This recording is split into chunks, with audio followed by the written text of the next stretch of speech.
السلام علیکم۔ حفاظت قرآن کے محمد رسول اللہ صلی اللہ علیہ وسلم سے 3 خدائی وعدے۔ قرآن میں فرمایا اِنَّا نَحْنُ نَزَّلْنَا الذِّکْرَ وَإِنَّ لَهُ لَحَافِظُونَ، بے شک یہ ذکر یعنی قرآن ہم نے ہی نازل کیا ہے اور ہم ہی اس کی حفاظت کریں گے۔ تو یہ حفاظت کا وعدہ خدا نے فرمایا ہے تو کن پہلو سے ہے؟ سورہ قیامہ آیات 17 اور 19 میں فرمایا اِنَّ عَلَيْنَا جَمْعَهُ وَقُرْآنَهُ، بے شک اس قرآن کا جمع کرنا اور قرات کرانا ہمارے ہی ذمہ ہے۔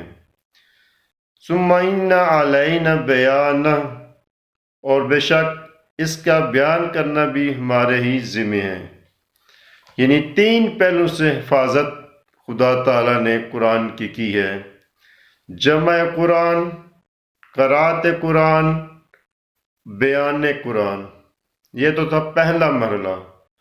اور رسول اللہ صلی اللہ علیہ وسلم نے حفاظت قرآن کے کیا کیا اقدام کیے؟ جو بھی وحی نازل ہوتی اس کو خود زبانی یاد کرتے، ہر باجماعت میں اس کی قرات کرتے اور جمعے کے خطبے اور مختلف مواقع پر اس کا بیان کرتے۔